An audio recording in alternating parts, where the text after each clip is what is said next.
दुख हो रहा है। हम आपको इस हवाले से कुछ दिखाना चाह रहे हैं, फिर जमील फारूकी की गिरफ्तारी के हवाले से मजीद बात करते हैं।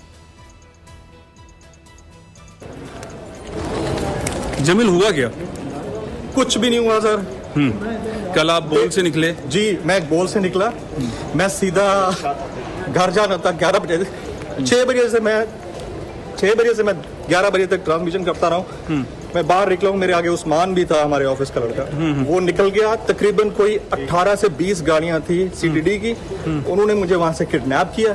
किडनैप करने के बाद मुझे हफ्से बेजा में रखे रहे हैं। मेरे से तमाम मोबाइल फोन्स ले लिए, मेरे से मेरा मैकबुक ले ली, उसके पासवर्ड, मेरे जीमेल अकाउंट के पासवर्ड सारे लेकर इन्होंने उसमें पता नहीं क्या, मुझे नहीं पता क्या डाला है। उसके बाद ये मुझे एक अननोन जगह पे ले गए, एयर कंडीशन रूम था, वहां पर मुझे लिटा दिया। सुबह जो बंदा मुझे लेने आया उसने मुझे नीज पे बिठाया, पीछे से थप्पड़ मार के नीज पे बैठो, और उसने मेरे फेस को कवर किया और ले गए और सारा दिन घुमाते रहे गर्मी में, शदीद गर्मी में।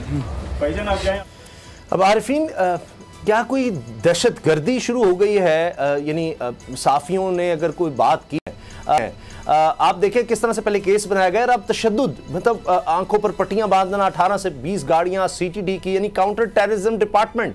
आप सोचिए जरा कि यानी अब साफी ने अगर कुछ बोला है, अगर फर्ज कीजिए अगर गलत बोला है कुछ, तो अब उसके बोलने पर दहशत गर्दी की जो फोर्स है उसको और कोई काम नहीं बचा इस वक्त कराची में या पूरे पाकिस्तान में।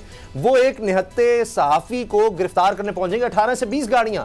यानी कराची में अब मेरा ख्याल है कोई स्ट्रीट क्राइम, किसी तरह का कोई जुर्म अब खत्म हो चुका है। पूरे पाकिस्तान से जराइम का, दहशत गर्दी का चूंकि खात्मा हो चुका है, अब इस फोर्स का और क्या करना है? जब दहशत गर्दी के लिए जो खत्म करने के लिए बनाई थी उससे दहशत ही फैला दें फिर साफियों को पढ़कर, और इस तरह जनाब घुटनों के बल उसको बिठाकर, हथकड़ियां लगाकर और इस तरह उसको ले जाया जाता है। कहां होता है ऐसे? यहाँ हो रहा है ना, देखें आपकी आंखों के सामने। लेकिन अब ऐसा लग रहा है अगर इन्होंने 18-20 गाड़ियाँ और ये जो कुछ भी तफसील अभी जमील बता रहे थे, अगर इस तरह से इन्होंने जमील को पकड़ा, इसका मतलब है कि इनके पास कोई सॉलिड इन्फॉर्मेशन है कि जमील शायद कोई टीटीपी का लीडर है। ऐसा तो लग रहा है कि शायद जमील बोल का एंकर नहीं, बाकायदा कोई इतने बड़े मुनज़्ज़म ग्रोह का सरबराह वगैरह कुछ लग रहा है। और अगर ऐसा है, जमील के पकड़ने से कराची में अमन व अमान आ जाता है, मुल्क में बिल्कुल स्टेबिलिटी आ जाती है, तो फिर हम भी देखते हैं कि ये कैसे हो रहा है। मतलब समझ में नहीं आ रहा। आप उसके लहजे से पकड़ सकते हैं कि उसके साथ क्या हो रहा है, उसके साथ किस किस्म का सलूक रवा रखा जा रहा है। कहाँ तो पेशावर से फ्लाइटें चलती चली जा रही हैं, कोई दुबई भाग रहा है, कोई अमेरिका भाग रहा है, उनको पकड़ने के लिए कोई नहीं है। मतलब यहाँ खून हल्का हवलदार का ही है।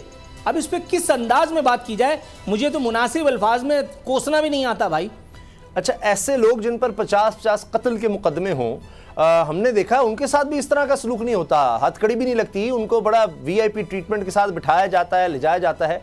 यहाँ लगता है शायद खौफ फैलाना है, काम लेना होता है ना, उनसे आगे जाकर के काम लेना होता है। जमील किस काम आएगा? जमील क्या करेगा? आप क्या कर सकते हैं, मैं क्या कर सकता हूँ? एक वीलॉग बनवाएंगे बस, एक कोई ट्वीट करवा लेंगे बस, फेसबुक पे कोई स्टेटस वो कर दिया जाएगा, दैट्स ऑल। हमारे पास इससे ज़्यादा की तो हैसियत ही नहीं है ना।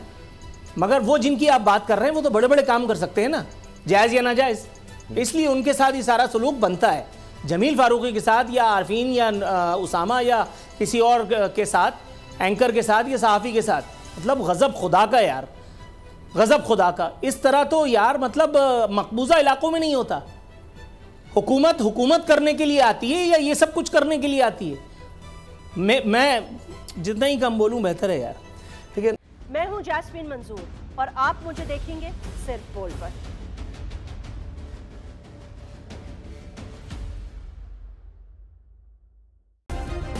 सब्सक्राइब करें और बेल दबाएं ताकि कोई खबर रह न जाए।